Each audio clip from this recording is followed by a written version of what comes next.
What would you do if a stranger stared at your child and whispered, "Who's your father?" only for you to realize that man had the exact same birthmark as your daughter? This isn't a fantasy. This is the moment Claire Matthews' world flipped upside down in the middle of a dusty diner on the wrong side of Chicago. She had spent 6 long years raising her daughter Sophie alone, juggling double shifts, fighting illness in silence, and hiding the deepest truth of her life. But when Ethan Carter, a powerful millionaire she once loved and lost, locked eyes with Sophie, the past came crashing back like a tidal wave. What followed wasn't just a reunion. It was a collision between guilt and redemption, lies and revelations, fear and love. And just when Claire began to open her heart again, a shadow from Ethan's past returned with a single mission: to tear everything apart. Stay with us, because what happens next will test the limits of loyalty, forgiveness, and what it really means to be a family. One decision, one truth, one little girl who could change everything. Ethan Carter had built a life that most people could only dream of. A penthouse in Manhattan, luxury cars with matte finishes and bulletproof glass, a company worth millions, and influence that reached from Wall Street to Washington. But none of it meant anything to him anymore. Not after what he saw at a charity event one humid afternoon in Brooklyn. He hadn't even wanted to attend. It was just another PR stunt, a few photos with underprivileged kids, a quick speech about corporate responsibility, then back to the office. That was the plan. But fate had other ideas. As the cameras clicked and children gathered around him holding backpacks with cartoon characters, Ethan was smiling out of habit, not joy. He turned slightly, intending to leave the group, when a little girl stepped in front of him. She had straight dark hair, eyes too big for her face, and a tiny pink backpack. Maybe 5 or 6 years old. She bent down to fix her shoe, then he saw it. On her left arm, barely hidden beneath the sleeve of her dress, was a birthmark. It wasn't just similar, it was identical. A misshapen star, uneven and jagged. The same one Ethan had on his own arm since birth. The same one his late father had, and his grandmother. A family mark that doctors always called genetically rare. Shuru. His world stopped. The sounds of laughter, camera flashes, cheerful speeches, they all faded into silence. Ethan stared at the girl's arm like he'd seen a ghost. His hands trembled. For a moment he forgot how to breathe. Then she looked up. Their eyes met. It was only for a second. Then she turned and ran to join 2 other girls near the playground. But that second carved itself into Ethan's soul. That night he didn't sleep. Not a single hour. He paced his apartment like a prisoner in a glass cage. Every time he closed his eyes, he saw her face and that mark. He poured himself a glass of whiskey and left it untouched.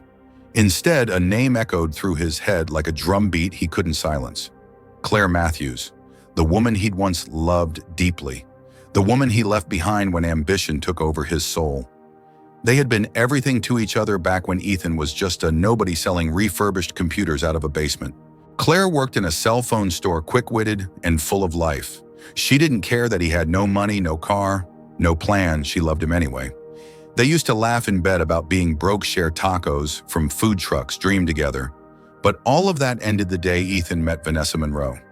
Vanessa was elegant, connected, and ruthless. She got Ethan his first investor, then his first real client. Soon he was flying to meetings in LA, London, Zurich. The phone calls to Claire grew shorter. Then they stopped. He never told her it was over. He just disappeared. Now, years later, Ethan was sitting alone in his high-rise, wondering if the little girl with the star-shaped birthmark might be his daughter. By morning, he made a decision. Quietly, without alerting anyone, he asked his assistant to retrieve a list of the children who attended the charity event. No one else needed to know why. When the file came through, his heart nearly stopped. Sophie Matthews, age 6. Guardian Claire Matthews. His mind spiraled. Could it really be the timing fit he had left Claire just over 7 years ago? And the birthmark? It was too exact to be coincidence. But if Sophie was his daughter, why hadn't Claire told him? Ethan drove himself to an address listed on the school enrollment form, a modest apartment over a corner diner in Brooklyn. He waited outside, unsure of what to expect. Then he saw her. Claire, carrying a tray of food, moving with the same urgency he remembered, but older.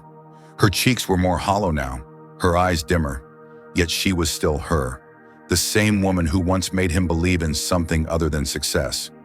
She didn't see him right away. When she finally did, she froze mid-step. The tray trembled. She caught it just in time. Ethan didn't speak. He didn't have to. Claire turned without a word and walked away. The next day he returned. This time he walked inside the diner, sat down and ordered a coffee. Claire avoided his gaze until she finally approached his table. "What are you doing here?" she asked flatly. "I needed to see you," Ethan said, lowering his voice. "I needed answers. You already had all your answers when you walked away." "I didn't come to fight," he whispered. "Just 5 minutes, Claire. Please." She stared at him for a long second before muttering, "Give me 20. Let me finish the lunch rush." Those 20 minutes felt like 20 years. Ethan's fingers shook as he wrapped them around the coffee cup. His heart was beating so hard it echoed in his ears. When Claire returned, she didn't sit. She motioned toward the side alley behind the diner. Out back, standing between dumpsters and delivery crates, she folded her arms. "So ask your question, is she mine?" Claire's eyes didn't waver. "Why do you care now?" "Because I saw her," Ethan said. "Because she has my birthmark." Claire took a shaky breath, sat down on a crate and covered her face. When she finally looked at him, her eyes were full of something he couldn't name. "Treasure, grief, resentment. And what would you do if I said yes?" "Walk away again, I don't know," he admitted. "But since I saw her, I haven't thought about anything else. Her eyes, her face. That mark. Everything inside me says she's mine." Claire said nothing for a long time. Then in a voice barely louder than a whisper, she said, "She asks about her father sometimes. I tell her he's not around. I didn't want her to grow up waiting for someone who chose to leave." Ethan swallowed hard. "I didn't mean to hurt you." "But you did," she said coldly. "And now you want to show up like none of that ever happened?" "No," Ethan said quietly. "I want to know her. I want to know you. Again. And if she's mine, I want to make it right." Claire stood. "If you're serious, you'll show me, not just say it." He nodded. But neither of them knew that someone else, Vanessa Monroe, was already watching from the shadows, ready to burn everything down before Ethan got a second chance. "I'm sorry to stop here, but this story has only just begun, and what comes next will shock you even more. Before we continue, I have 2 questions for you. Do you think Claire was right to hide Sophie from Ethan? If you were Ethan, what would you do next? Let me know in the comments and tell me where in the world are you watching this from. If you're still here, please like the video and tap that heart button. It helps more than you know. Claire hadn't spoken to Ethan since that brief conversation behind the diner. She thought maybe he'd vanish again. Maybe the curiosity would fade once the novelty of the birthmark wore off. But it didn't. The very next day he returned. No tailored suit this time, just jeans, a button-up shirt, and the kind of hesitant smile that said, "I'm trying." "I'd like to see her," he said softly. Claire looked him over like she was searching for the man he used to be. "She's home from school," she said after a pause. "But don't say anything to her. She doesn't know who you are." "Understood." They walked together in silence. The hallway of her apartment building smelled like damp laundry and old paint. Her unit was on the 3rd floor, creaky stairs, chipped tile, and a flickering hallway light. Ethan had never stepped into a place like this, but now he was walking into it like it mattered more than any boardroom he'd ever sat in. Sophie was curled up on the couch under a blanket, holding a crayon in one hand and a stuffed unicorn in the other. When she saw Ethan, she blinked. "You're the guy from the diner," she said. "The one who stared at me?" Claire tensed. Ethan crouched, pulled a small plush bear from his coat. "I brought you this. I wasn't sure what you liked, so I guessed." Sophie looked at the bear, then at her mom. Claire gave the slightest nod. The girl smiled, took the bear, and hugged it. He looked scared. Maybe he needs someone brave to take care of him. She beamed. "I can do that." Claire watched them with her arms folded, eyes wary but softening. Ethan didn't push. He didn't ask questions. He just listened as Sophie talked about her school, her favorite cereal, and how she once saw a pigeon steal a sandwich from a tourist in the park. After 20 minutes, Claire said it was time for homework. Sophie ran to her room and Ethan stood to leave. "She's smart," he said quietly. "Funny too. She's her own person." "Claire, I meant what I said. I want to be part of her life." Claire looked away. "Then you'd better mean it every day, not just when it feels good."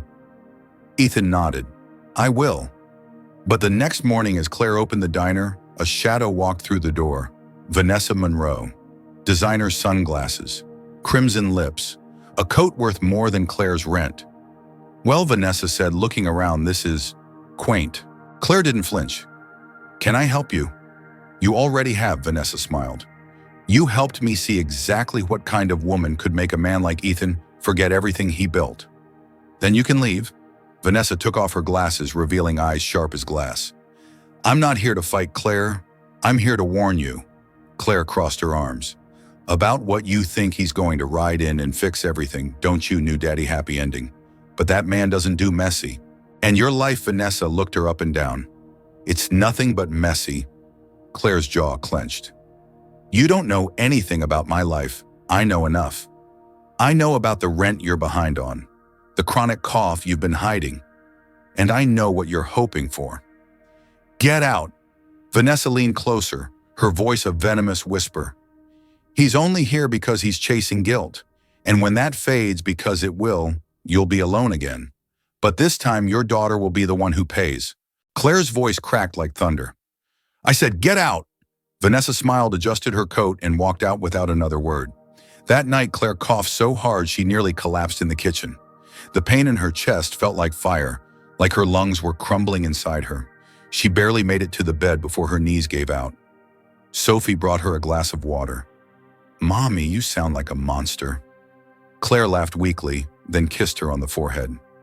Just a tired one, baby. The next morning, Ethan was back again, this time with groceries and a quiet sense of urgency. You don't look okay, he said. I'm fine. You're not, he insisted. Let me help. I don't want your pity. It's not pity. Claire, it's care. For the first time, she let him see the bottle of generic cough syrup on the counter, the one that didn't work, the one she kept using because it was all she could afford. I went to the clinic, she whispered. They said it's serious, but the treatment, she didn't have to finish. I'll cover it, Ethan said. No strings, no deals. Just let me do this. Claire didn't answer, but she didn't say no either. The next few days passed in a haze of medical appointments, medicine pickups, and silence. Sophie didn't ask many questions. She just stayed close to her mom and closer to Ethan, who never missed a day. He cooked, badly, but he tried. He cleaned, clumsily, but he tried. And when Sophie called him dad by accident, no one corrected her. But in the silence, Claire worried. What if Vanessa was right? What if this was all just temporary? A story he'd get bored of and walk away from again? Because people like Ethan Carter didn't stay in places like this. Did they? I'm so sorry for the pause, but that's where we have to stop for now.